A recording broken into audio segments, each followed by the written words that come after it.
With the WINN FM Newscast, I am Yulana Weeks. Locally, Malachi Ferguson, a star gone too soon. St. Kitts and Nevis exemplify how prosperity can be inclusive and forward-thinking, says Ms. Rahima Abdul-Alim at the Prime Minister's New Year's Gala. The details and more straight ahead. Hundreds of messages of condolences have flooded social media as people from all walks of life and origins honor the life of a young fallen star, Malachi Ferguson. Many people associate Ferguson with the St. Kitts National Youth Parliament Association, SCNIPA, where he served as vice president and as a general member. Deputy Prime Minister Geoffrey Hanley, in tribute to Ferguson, said, quote, "I extend my heartfelt sympathies to the family of my fallen SCNIPA son, Malachi Ferguson. Malachi was a young man who made significant contributions to nation building during his active tenure in the group. We are better as a people for the positive impact of his life. My prayers are with his relatives and all who mourn his passing, including his St. Kitts National Youth Parliament Association family," unquote. Hassani MacDonald, SCNIPA's president, remembered Ferguson for his excellence in youth empowerment and leadership. Quote, "Even while pursuing his studies at UWI Cave Hill campus, Malachi found time to lend his support. He was only a call away," MacDonald said. He added, quote, "Malachi Ferguson's passing is a tremendous loss for our association. His absence will be deeply felt by all of us who had the privilege of working alongside him and witnessing his remarkable contributions," unquote. Ferguson, at the time of his passing, was pursuing a Bachelor of Law degree, which he commenced in 2023. He was also the president of the St. Kitts and Nevis Students Association at UWI Cave Hill campus. Attorney General Garth Wilkin recalled his first encounter with Ferguson in 2020 and since then remained in communication with him. The Attorney General recalled, quote, "I met Malachi in October 2020 when he was a student at the Clarence Fitzroy Bryant College as his mooting coach for a Bar Association mock trial held that November during Law Week. We stayed in touch since then, particularly in his role as a key member of SCNIPA, for which he was passionate and dedicated. In fact, my first non-governmental public speaking event as Attorney General was on his personal invitation at SCNIPA Town Hall. Less than 2 months ago, he wrote to me in his capacity as president of the St. Kitts Nevis Student Association at UWI Cave Hill to collaborate on an initiative he had planned, and we discussed him interning at the Attorney General's office. Needless to say, his sudden and untimely passing has shaken me to the core. Life really is fleeting. We must learn from lessons like this, of lives taken away too soon, to live life to its fullest, and to focus on positivity and prayer, as long life isn't guaranteed. To Malachi's family and friends, my thoughts and prayers are with you. He didn't live long, but his impact will endure in the hearts of the many lives he touched, including mine. He will never be forgotten," the Attorney General said. Malachi Ferguson passed away on January 4, 2025. His memories live on in the hearts of many. With the busy Christmas carnival season now behind us, many residents in the Federation are reassessing their budgets as they prepare their New Year's resolutions. While some enjoy the festivities within their means, others found themselves overspending during the holiday season. Terence Martin, host of Money Matters on WINN FM, offered financial advice for the year ahead while reflecting on the recent holiday period. I think 2025 is our year to take control of our finances and build these futures we deserve, right? Financial success isn't luck. It's a result of small, consistent decisions that align with your goals. So we have to first start by, what are our goals? What are we trying to accomplish? So start today with intention. All right, the country is officially opened after Sugar Mass, so let's start today with intention. So whether it's setting clear goals, embracing small wins, or thinking creatively about money, this year, don't just survive, thrive. Right? We have to make 2025 prosperous. And Dr. Martin emphasized the importance of financial literacy and suggested that it is time for everyone to come together, save for a rainy day, and plan their finances more carefully. There's several things that I discussed on the recent episode that we could do. We could start community, come together and discuss financial topics as a group, because as a group, Paul might see something different than Sarah, and Sarah might see something different than John, but together we could help each other. And there's going to be a lot of found money this year in St. Kitts from what the government put out, the stimulus is from the budget. So with found money, we have to assign a goal to this money. It cannot be, yes, I got 250, I'm going to spend it on this. No, let's have a intentionality is the key here.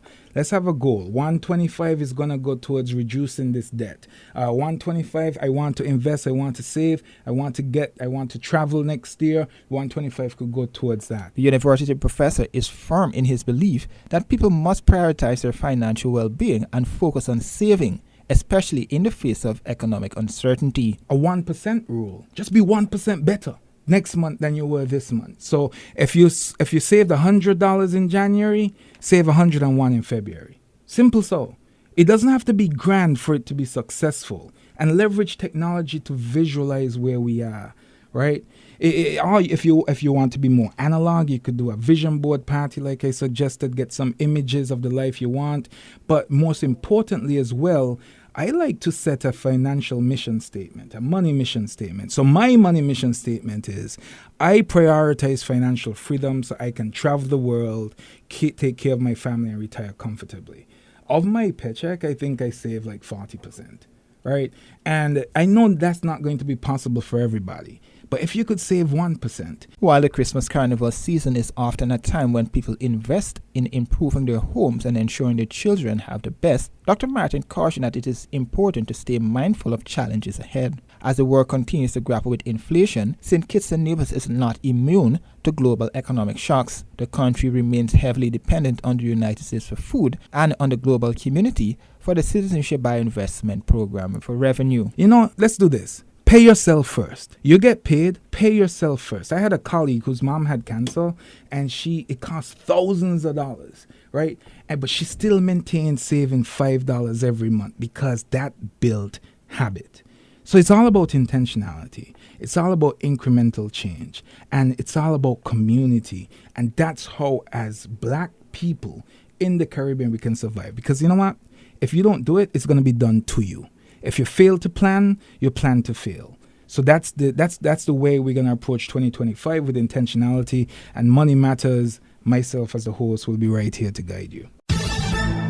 Prime Minister of St. Kitts and Nevis, Dr. Terence Drew, and his wife, Deanne Prince Drew, welcomed scores of people to the Prime Minister's 2025 New Year's Gala on Saturday night, January 4, at the St. Kitts Marriott Dome. No look went undocumented during the photo-ready night, which featured dignitaries including the Governor-General, Dame Marcella Liburd, the Cabinet of Ministers, and ambassadors. Ms. Rahima Abdul-Alim, Special Assistant to the President of the United States of America and General Counsel in the White House Executive Office of the President, presented the keynote address. She delivered a timely and impactful message focusing on the theme Building Prosperity Through Sustainability. Let me think of an acronym that focuses on two guiding principles: sustainability and prosperity. And this acronym focuses on how these two islands can serve as beacons of hope and innovation for the region and the world. S for support, sustainable development to build a prosperous future. T for treasure, treasure the natural beauty and resources of the islands. K, keep sustainability at the heart of all decisions, plans, and new initiatives. I, inspire others to embrace eco-friendly practices. T, trust in a whole of society approach that is committed to protecting the environment. T, thrive by fostering harmony between people and the environment. S, sustainability, create a sustainable future for generations to come. N, for nurture, innovation to create economic growth that respects the environment. E, empower communities through education and sustainable livelihoods. V, value the island's cultural and natural heritage as a source of pride and prosperity. I, invest in renewable energy, green industries, and eco-friendly infrastructure. And S, strengthen partnerships to build resilience and ensure long-term success. From developing renewable energy projects like geothermal power to promoting local industries, the Federation of St. Kitts and Nevis exemplifies how prosperity can be inclusive and forward-thinking, said Miss Abdul Lalim. Trinidadian comedian Miss Rachel Price was the host of the 2025 gala. The main act on the entertainment lineup was Jamaica's Christopher Martin, who delivered hit after hit and had everyone rocking to the sweet reggae beats. Other entertainers included Jingle Bells String Band, Infamous, the KC5 Band, Ruckus H.E., David House, E.K. The Real Right, Adir Inanga, the Junior Calypso Monarch Primary Schools category, and Edward Mighty J. Williams, the Junior Calypso Monarch Secondary Schools category. Meanwhile, Mrs. Jackie singing Jackie Hazel Leader was also recognized for her 50th anniversary as a Calypsonian. Despite its efforts to reassure the public about its initiatives, the Ministry of Health is once again under fire in the Federation for concerns regarding healthcare quality and the treatment of doctors. Over the weekend, several critical social media posts highlighted the government's handling of healthcare professionals, prompting a response from the ministry. In a press statement, the ministry stated, quote, "The Ministry of Health, St. Kitts and Nevis continues its commitment to improving healthcare in the Federation. A key factor in this process is the strategic expansion of our medical team and expertise. This process is anchored by the practice of all appointments being guided by rigorous standards to ensure patient safety, compliance with professional regulations, and alignment with our healthcare objectives," end quote.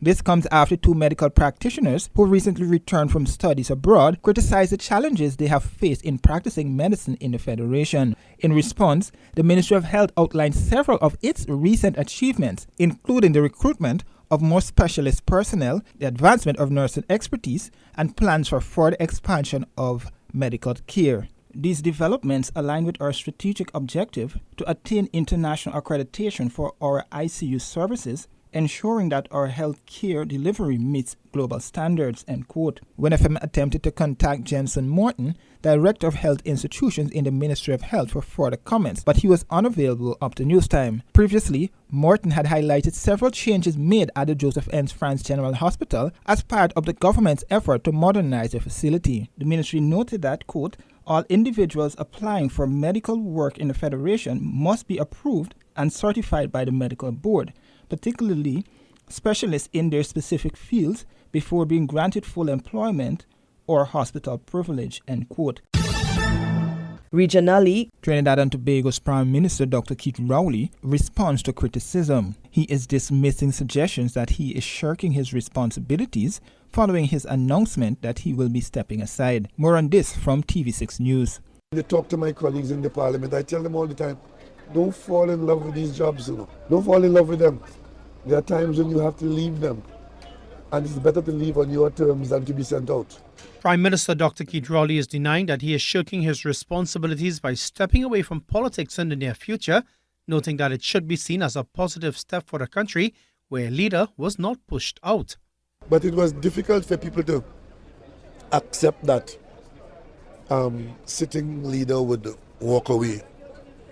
And it is being said more and more now that what is happening now has not happened before. And that is good, because it didn't happen before doesn't mean that it's not something that should or could happen. So we are all into a new situation. It's new for me. I've never done this before, but I have taken this direction. Dr. Rowley was also asked whether he would stay on as leader of the People's National Movement until its next internal election. As I said, that I am not going to be staying on until 2026. That's for sure. Okay, and if I'm required to go earlier than my own thoughts, I will do so. On the highlight of his career, Dr. Rowley said navigating the pandemic as head of the country was a major responsibility he would never forget. And I was very proud to have led that health team that steered us out of COVID. And the COVID experience for me, I think, would have been the highlight of my career, because I wasn't only functioning for Trinidad and Tobago. I was chairman of CARICOM, as you all may remember. And I had the responsibility of leading CARICOM in that very difficult period. And I think we came out of it, with some significant credit. And he added that reviving the energy sector on its deal with Venezuela was another such highlight. Putting Trinidad and Tobago in a position to have Point Lisas become the gateway into the world market for Venezuelan gas, and bringing our cross-border gas at Manatee, Coquina, Manikin, and so to Point Lisas. If I have done nothing else, if we get that done, as we are getting it done, that to me was the highlight of my political career. The Prime Minister, though, criticized the opposition leader's comments on his bid to step down as Prime Minister before the next general election. The opposition leader made a response to this development of my leaving. It is close to being pathetic. As a colleague of mine in the Parliament, I must tell you, not that I want to be praised by her, but I think that the kinds of commentary that flows, there's too much hatred, there's too much bile. Guyana's opposition leader calls for biometric fingerprinting in the upcoming general elections. We join News Source Guyana for the full report. The opposition People's National Congress Reform today urged the Ghana Elections Commission, GECOM, to begin swiftly examining the implementation of fingerprint biometrics in time for the next general and regional elections, which are scheduled for this year. PNC Reform and opposition leader Aubrey Norton today told reporters that it has been 2 months since the chief elections officer, Vishnu Prasad, received a feasibility study on the use of electronic fingerprint biometrics for registration and voting in the next elections. Mr. Norton said the study concluded that the use of biometrics technology in Guyana would provide more robust protection and safeguards against voter impersonation, multiple voting, and electoral manipulation. There's no reason why we shouldn't get biometrics. No reason whatsoever. If Ghana can do 17 million people in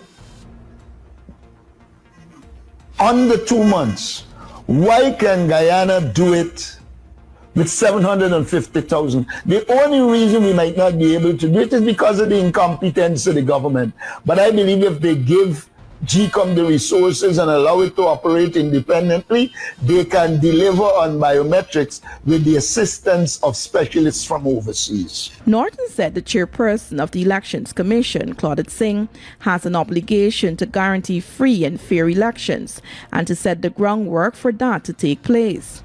He said the fact that the government boasted of registering hundreds of thousands of citizens in a short period of time for the cash grant demonstrates that similar could be done for the purpose of elections. Just point out that implementation time could be shortened without compromising quality by, for instance, one, conducting several processes in parallel, such as training of staff in tandem with the conduct of public education. Two, purchasing a large volume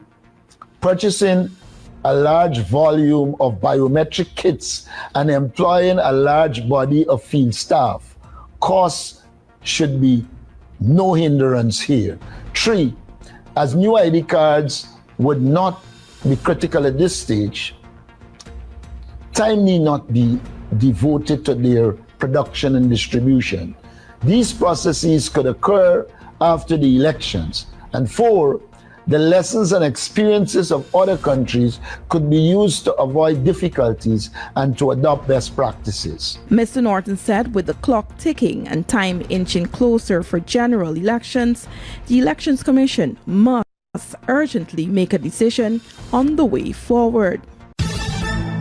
Internationally, Canada's Prime Minister steps down. The BBC provides us more details. Canadian leader Justin Trudeau has announced he's stepping down as party leader and Prime Minister. He says he'll stay in office until the governing Liberal Party picks his replacement. Trudeau is also suspending Parliament until March 24th. I intend to resign as party leader, as Prime Minister, after the party selects its next leader through a robust, nationwide, competitive process. Last night, I asked the President of the Liberal Party to begin that process. This country deserves a real choice in the next election, and it has become clear to me that if I'm having to fight internal battles, I cannot be the best option in that election. Our correspondent Rob Reynolds takes a look back at Trudeau's political career.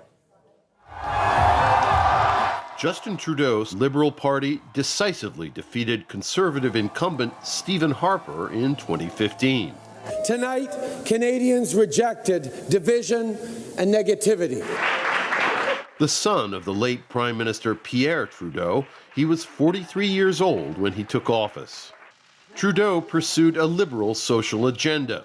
He established a child benefit for Canadian families, legalized marijuana use, and imposed stricter regulations on semi-automatic weapons. During the COVID pandemic, protests against mask mandates and other restrictions led by truck drivers convulsed Ottawa.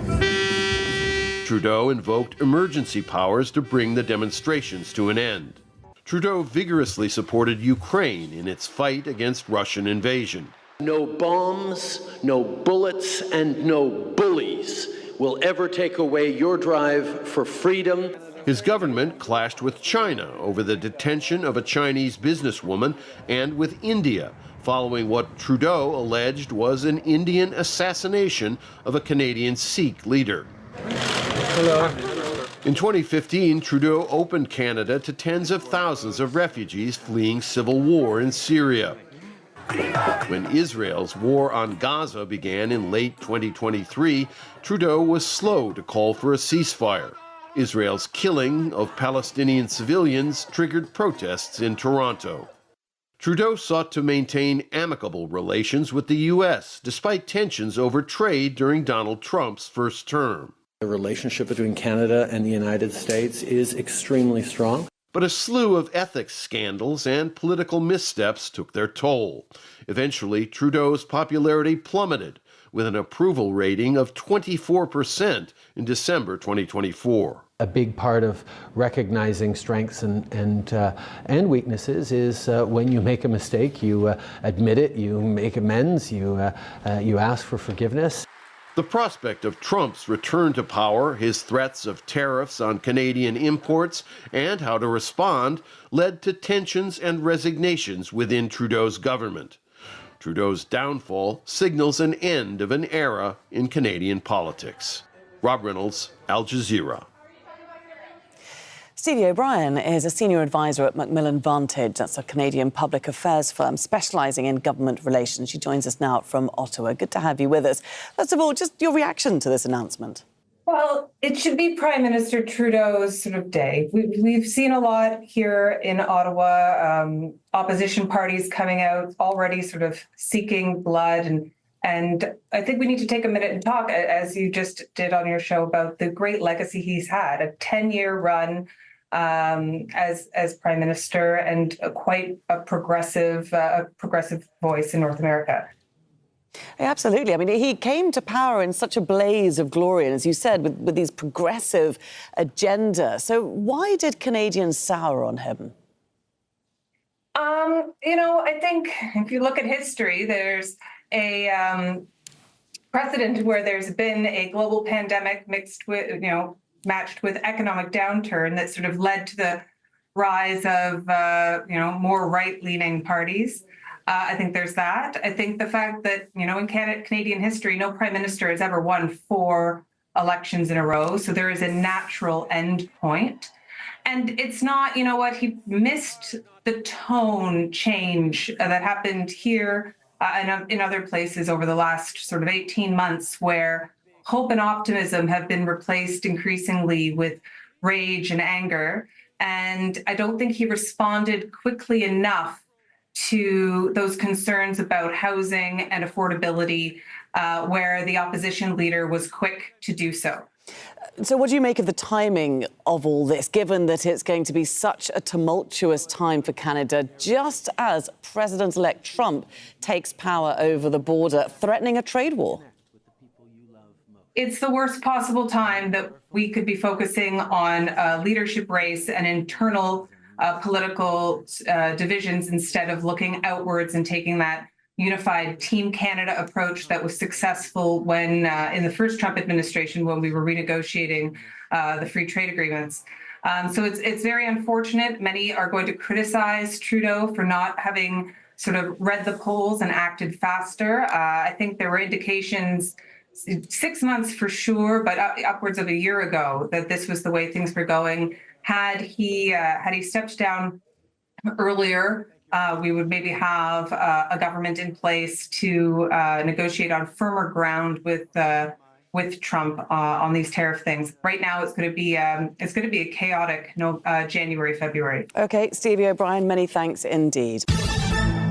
Another arrest warrant issued for South Korean leader. We join Al Jazeera for the update. To South Korea now, where investigators say they will seek an extension to the arrest warrant for President Yoon Suk Yeol. Authorities tried and failed to arrest the impeached leader on Friday.